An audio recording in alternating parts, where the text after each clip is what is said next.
Hi, everyone. Welcome to our Set Up for Success series for Parkinson's, for individuals and caregivers. We are happy to have you join us today.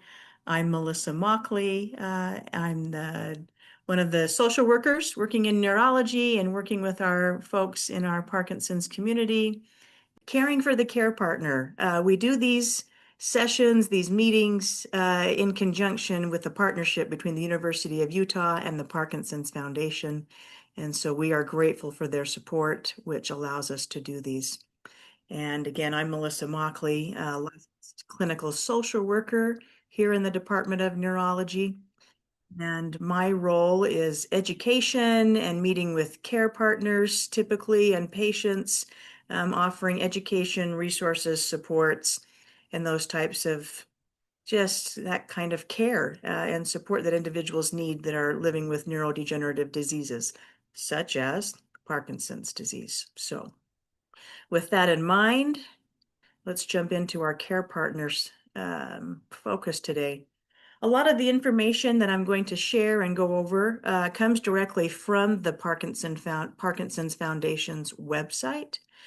And then, as you have seen, Sydney is recording this for us today. And also these slides will be made available to you afterwards.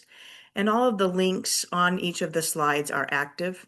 So you should be able to just click on that and go right to that page to review the information that we've gone over to kind of help reinforce that also if you want more information. So I'd like to start with a couple of quotes specifically for our care partners. The first one is, the well-being of the person you care for is closely connected to your own. When you take care of yourself, you're better able to care for your loved one.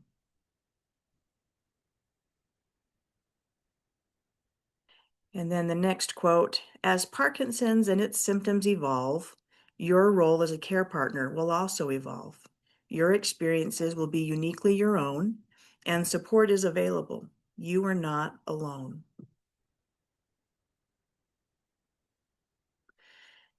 So as we dive in here, let's first start about recognizing the impact of being a caregiver and the impact on your well-being.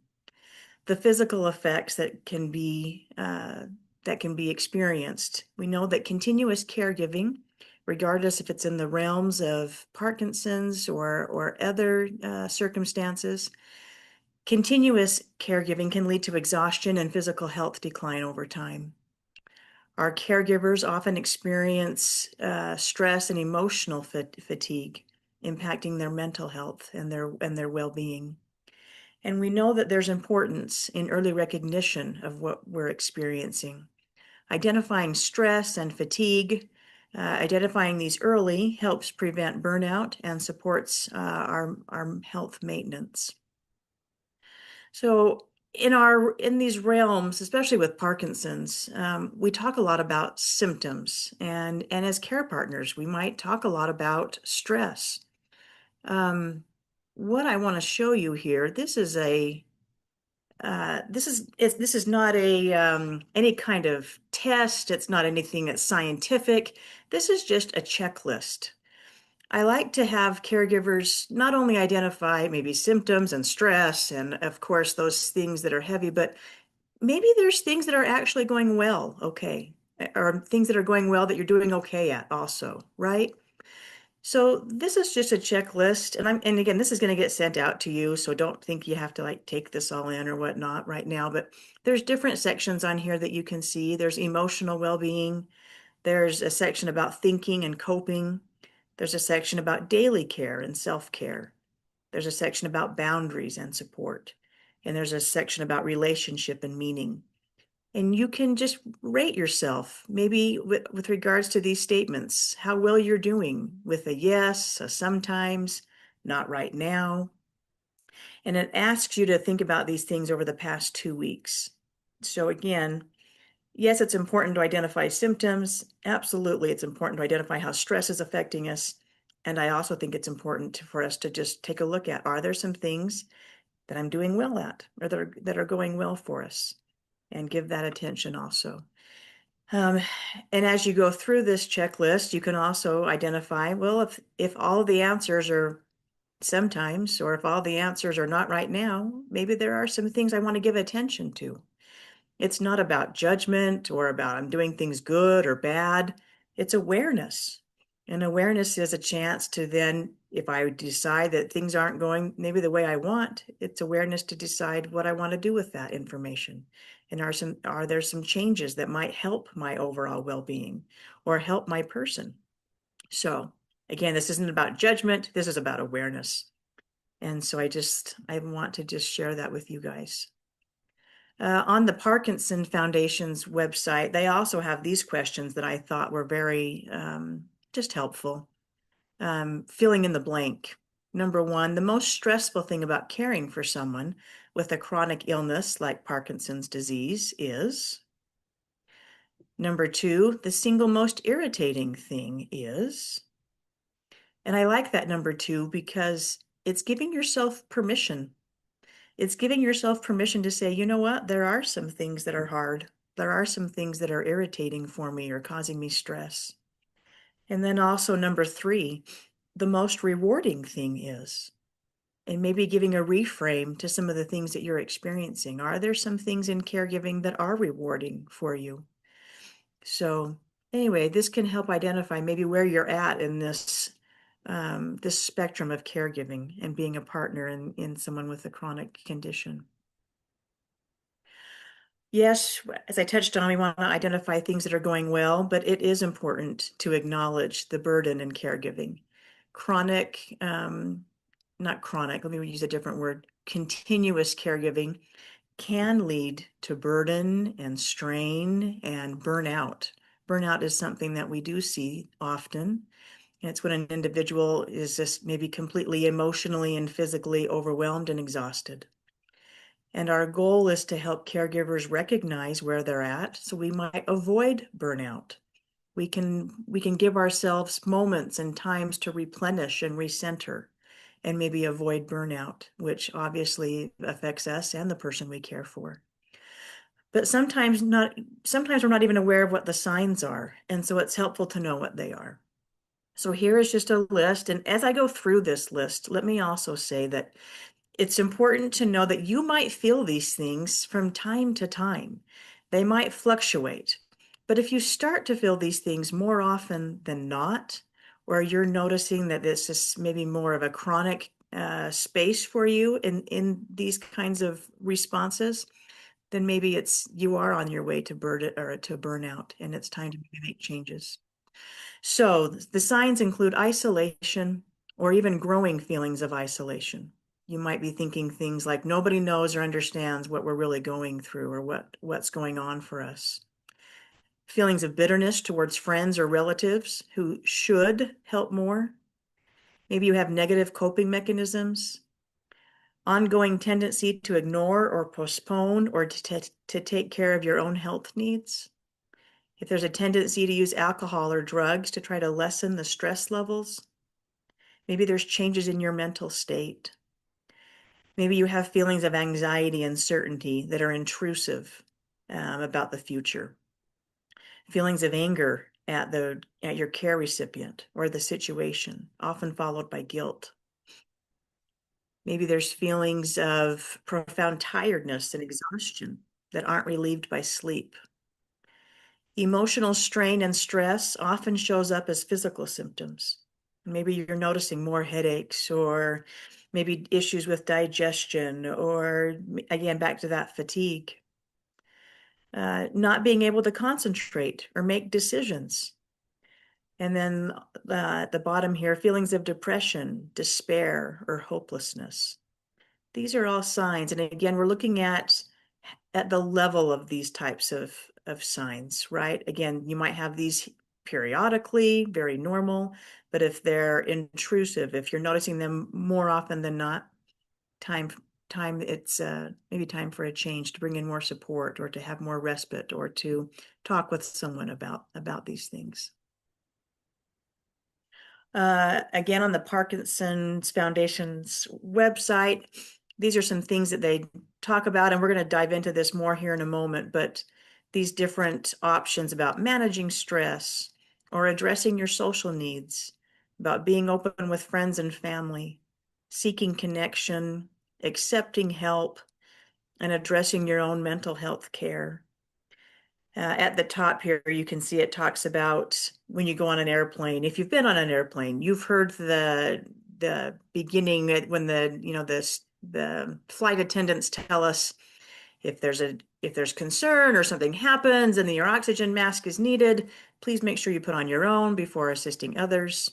Right? We often use this same metaphor when we're speaking with our care partners. We need to take care of our own physical, medical, emotional needs and give them the same type of focus that we offer for our person with Parkinson's. It helps us be a better care partner. It's not selfish. I know many times I hear that from care partners, and I just want to reiterate, it's not selfish. It helps you to prevent from falling further into stress. It helps you with your own well-being. It helps you avoid burnout. It can help you as you respond to your own emotional needs. It can help you better have capacity to respond to those emotional needs. It can help you be a better care partner. So it's not selfish. It's actually a gift you can give yourself and your care recipient. But before we break into these different sections, I also just like, we talk a lot to our individuals living with Parkinson's about exercise and nutrition, and the same importance goes for our care partners. We just want to reinforce the importance of physical activity. Regular exercise boosts energy and strengthens the body for improved overall health and resilience. Balanced nutrition. Consuming a balanced diet supports sustained energy and vital nutrients needed for health maintenance. And then caregivers giving your own health a priority. Our partners should emphasize exercise and nutrition for themselves to strengthen and effectively support others. So just giving it a priority in your own life so that you can continue to show up and be there for ways that you want to for your person. Just as an overlay with this too, of course, time management and delegation techniques are always helpful for any of us, not just care partners, but especially as you're trying to manage things for your own world, things for your care recipient, for your person that you're supporting. If you can implement time management and delegation techniques, that will be helpful in decreasing stress and providing even a sense of stability when you're in a chronic illness that has a lot of instability and a lot of unpredictability, right? So these are some things that can help be centering and grounding for you. So organizing schedules, prioritizing tasks, delegating responsibilities if you can. If you have, and last month we spoke about, or our topic was about creating a care team. And so this is part of that. If you've got people on your personal team, if you've got neighbors or friends, or if you've got people in your world that you can maybe have them pick up groceries for you once in a while, or maybe this week they can help you with your Wi-Fi or something, but just maybe learning and practicing to delegate can be helpful for you. But now going into those boxes on the Parkinson's Foundation, talking about managing stress. We all have stress, right? And it's important for each of us to identify what our own triggers are, our triggers for stress, and ways to help manage. He uses the word control on here. I'm not a big fan of the word control, but maybe manage our emotions and releasing emotions in a safe way. It's important to allow ourselves to feel our emotions and to release them and not keeping them inside. So it gives suggestions of maybe writing in a journal or venting frustration through physical outlets, using that energy, right? Going for a walk or try a challenging workout. But sometimes you're not always available to journal, or maybe you're not available to go and do a challenging workout. So these are also some things that can be helpful. Take 10 deep breaths. Sometimes I share this with care partners and they kind of, I sometimes get, they might roll their eyes or they're like, yeah, yeah. And I'll say, let's practice. Let's do this together. And we'll do some deep breathing. We'll do some techniques and 10 deep breaths is just one strategy. And it's amazing how that it really is the body's relaxation response. It's a way to have the body start to relax. Focusing on your breath can be very, very helpful. And it's something that you can do pretty much anywhere. You're breathing anyway. If you can give it a moment to just take intentional breaths and to give it some focus, it's amazing how that can help. Maybe calling a friend, turning on some music, dancing around. I know I've done that and it's kind of silly and it makes me smile and I'm glad no one's really watching, but it's okay. It helps me release. Getting a massage, maybe watching your favorite TV show, right? And again, exercises on here and gardening. These are just options. These are things that we want to suggest as tools, things to add to your toolbox. And it's your toolbox. It's what's helpful for you.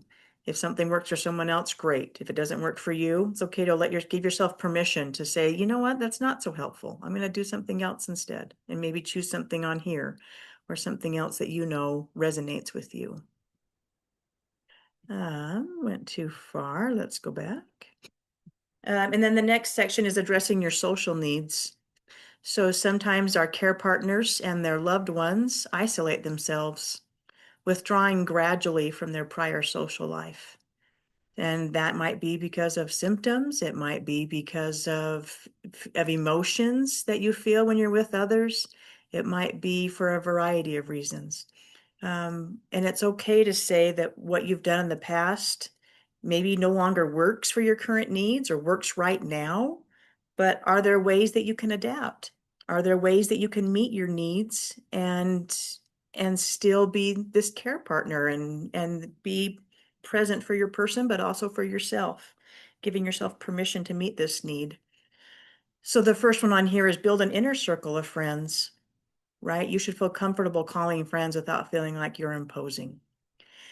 And maybe you don't want to call and talk to them about caregiving. Maybe you do want to call and talk to them about something you've experienced from your role as a caregiver this week. But maybe you want to call and talk to them about movies or books or something else. And that's okay. Hopefully you have someone that you can reach out to talk to about whatever it is that you want to in that moment. It's important to stay connected. Maintaining your social connections is an integral part of your emotional well-being. So plan activities with family and friends if they're local, or maybe keep in touch through emails, texts, phone calls, or Zoom, right, in our world today. And again, on here, it says talk about other things other than caregiving, right? It's okay to sometimes talk about it, and sometimes if you don't, that's just fine too. Join a club and pursue your hobbies. You might be thinking, now is not the time for that. I'm so busy in this space. And yet, as a care partner, your life is different than it used to be, and your social interactions should not be limited to just your person that you care for. Sometimes having a change of scenery can be mentally stimulating. Having something to give your focus to as a hobby can be cultivating for yourself, can be nurturing, emotionally refreshing. I like that word, refreshing. So it might absolutely be the time to maybe look into a new hobby or to reconnect to an old one because you need that time to replenish. It can be helpful. Maybe being open with family and friends. Sometimes calling a meeting with some of the key family members or friends that you have to openly discuss what's happening with you and your person with Parkinson's. And on here, it of course mentions that geography might be an obstacle. So maybe it's a phone call or Zoom to help bridge distances. Sometimes it might be one-on-one or maybe in a group setting with people. But just a chance for you to have a space to share your feelings and for your family and friends to understand the situation from your point of view, if they're willing, if there's someone that you trust. I like to add that caveat because not all of us have maybe a family member that we can share with. But if you do have trusted individuals in your world, it's most likely that they want to be involved and they're just not sure how. So maybe having a key meeting with them might be helpful to maybe let them know. Accepting help. This is hard for care partners. No, it's hard for all of us. We live in a society that's focused on independence and doing it on our own. And so I'll have sometimes individuals, well, not sometimes, most of the time, individuals in my office saying, yeah, you know what? I'm just a person that has a hard time accepting help. And my first response to them is, well, that sounds like you're normal. That sounds like most of us, right? Most of us have a hard time. And so, because it is new for us, it will be awkward. It will be awkward, maybe at first, and maybe even as you practice. But we can practice accepting help. We can we can practice allowing others to be a part of this in ways that they can, or ways that we might feel comfortable allowing them to be. So on here it says harboring resentment when you need more help can increase stress and lead to burnout. So it gives the idea of make a short list of some specific tasks that would help you care for the person with Parkinson's and allow you some much needed respite. For example, maybe on your list it's take Frank to the barber and to lunch every other Tuesday. Maybe it's letting someone run and pick up a couple of groceries for you for the week. Maybe it's asking someone to go for a walk with you or with your person. If you do not feel comfortable asking directly for help, you will have this list ready if family and friends ask what they can do. So in the moment, if someone says, let me know if I can help, or what can I do to help? Sometimes in that moment, your mind goes blank. And then when later on, as you're thinking about it, you have maybe 4 or 5 or 15 things that you're like, oh, I could have said that. Or I could have, maybe brought this up. Taking a moment to maybe creating a list helps you. If you have that list ready, then if someone says, let me know how I can help, you might say, hey, you know what? I appreciate you offering. How do you feel about looking over this list? Is there something on here you might be able to help me with? Or is there something on here you can do for me? So, and then talking on here, it talks about be honest if finances are a constant worry. Maybe someone in your circle might be able to help with medication costs for 1 month, or maybe help with the cost of groceries for you for the week. These are kind of vulnerable, sensitive topics. And again, if you feel comfortable asking others, that might be a way that they can help. Maybe they don't have time, but maybe they have the resource of finances. So it's something that we just encourage you to explore. Talking about respite care, we hear this word often with respite, and sometimes people aren't sure what that means. So respite is a short period of relief. It's a break. It's a pause. I like to refer to it as a time when you can be off the clock. Respite care refers to short-term, temporary care provided so that your loved one or you can take a break from the daily routine of caregiving. Respite care can range from a few hours to even a longer vacation, and it can be achieved in a variety of ways. Seeking respite, seeking time to replenish, to recenter, seeking help does not make you a failure as a care partner, and it is not selfish.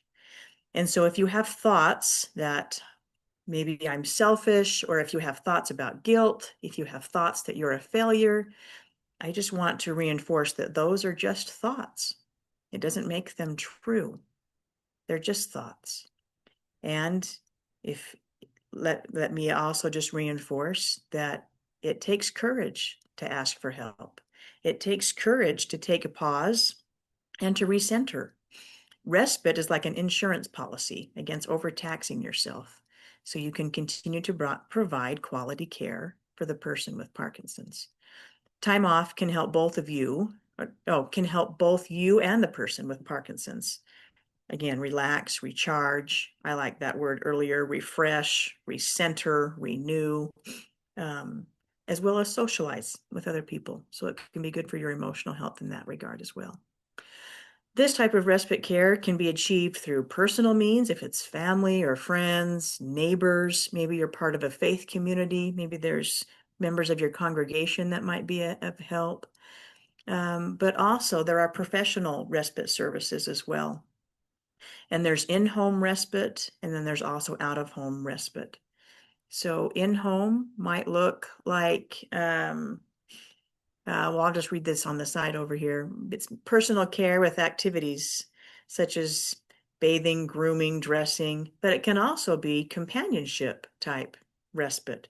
Like, hey, let's maybe go for a walk together. Let's go on a hike together. Let's go on an activity, maybe to lunch and to a museum together. And typically, these are with people that are professionals. They are trained, they're licensed either through an agency or they might be a private caregiver. Um, but it's somebody that you hire, that you bring in as a personal assistant to help you and your person. It talks about services here that, sometimes they're available 24 hours a day, 365 days a year. Of course, that will depend on the caregiver that you hire, the agency that you hire, and having that kind of discussion about availability and also what you might want them to do. That third bullet point down, I do like to make note of that. Personal care, this type of in-home respite, this is typically a private expense. Medicare, health insurance, they will not cover this type of care because it's considered non-medical. So sometimes it can be covered I know that if you're a military veteran, sometimes the VA has supports that can help cover the cost of this. Sometimes a long-term care insurance policy can help cover the cost. And also through our local area agencies on aging, which I'll go over here more in a minute, there are also some respite options or financial assistance available for respite options.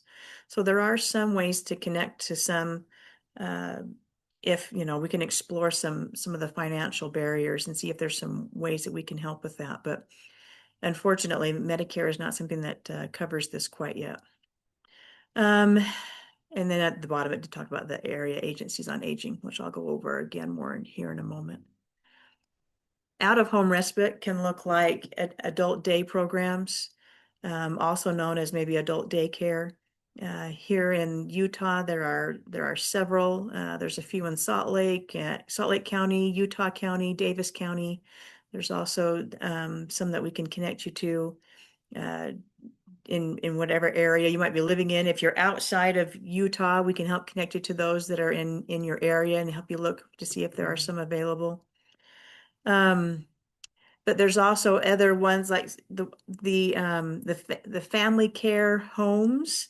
This is sometimes licensed individuals who bring an individual into the home. I know there's one in Utah that I'm aware of, and there's probably more, but in my mind, I'm thinking of one right now that a caregiver has turned their home into a space where they've brought individuals with chronic illness to spend several hours a day there. I know they've even had individuals live with them for a time. So that's something that we can explore if that's of interest to you. And there's also residential facilities. Again, sometimes this might be for permanent residents. So maybe you've heard of obviously assisted living. Um, Down the road, if individuals needed memory care, it's these types of facilities. But also some of these facilities offer day programs where individuals might go for the day, they might go for an afternoon to participate in activities. You can also look into some facilities that provide respite for maybe a vacation, maybe for a week's time or a month's time. There are some of those out there as well. And so these are things that we could explore. But I just want you to know that they exist. This is on the Parkinson's Foundation's website, and I just wanted to go through this a little bit so you could see. And this is a free resource that's here, and it's like turning the pages, which is, it talks about the different things in here for our care partners, right? 5 keys to care partner wellness. And it's got seek support, take care of yourself, collaborate, nourish relationships, and planning ahead. Those are the chapters. And then it just goes through and talks about some of those things. And I'm not going to go through this, but I just want you to know it's here. And there's things you might read through. And I know it can be a lot of information. So maybe but just having it in your back pocket is helpful, that you know what some of these resources are. Things that you can reinforce and you can look through and obviously apply in your own circumstances. This is their Care Partner program, and this is a class that you can take. This is that's self-paced, it's online, there's online courses. But down here also, there's other ones that you can take as well.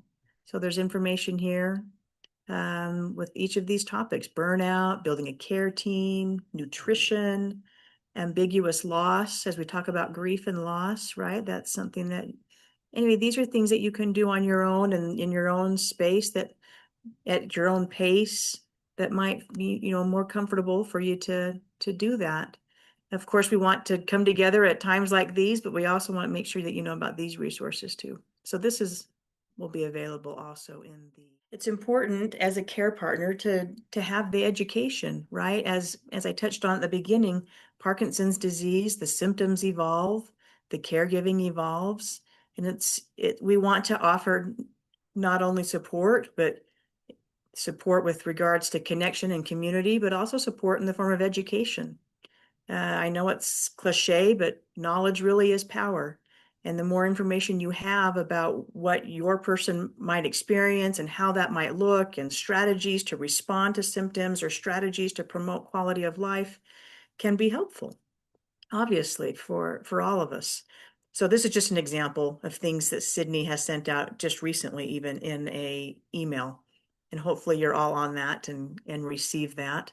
I included Sydney's email here just in case you wanted to, email her for more information. But she does so many things as our health education specialist. And so if you ever have questions about something, or if you're wanting to know about a particular resource, or if something exists, she is the person. She's got it all, and can answer that for you and provide so many things for support for individuals and also care partners.